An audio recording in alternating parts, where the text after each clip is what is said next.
Hello mga palangga, so ayan na nga po, insert nyo lang po ang inyong ATM card. After nyo nga ma-insert ang ATM, i-type nyo naman ang inyong ATM PIN. Tapos, click enter.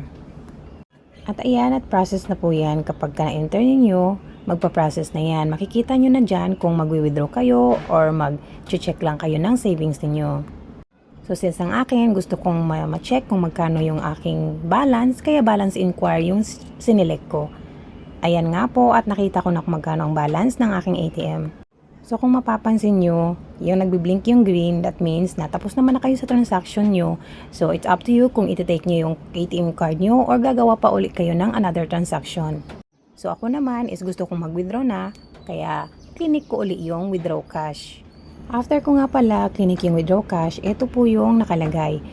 I-click nyo po yung Recay. Then type nyo po ulit yung PIN nyo. And click enter. Same way lang nung unang transaction. Type nyo lang yung PIN tapos click enter. And makikita nyo na po dyan yung balance inquiry uli or kung gusto nyo mag-withdraw. So since gusto kong mag-withdraw, i-click ko yung cash withdrawal. At pinili ko yung sa may savings ko. So either one dyan kung meron mga laman yung savings nyo or yung current ninyo na balance. So i-click nyo lang yun tapos enter the amount na gusto nyo i-withdraw.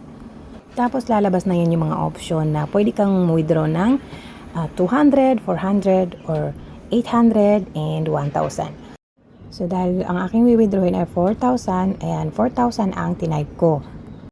Then click enter. After nyo nga ma-enter, so wait kayo at lalabas na yung transaction dyan na take card. I-click nyo lang po yun and kunin nyo lang po yung ATM nyo tapos yung kamay nyo, ihanda nyo doon sa may pera-perahan guys para hindi malaglag yung pera ninyo. Ayan lang po. So, thank you for watching. Ayan, may sahod na ang lola nyo.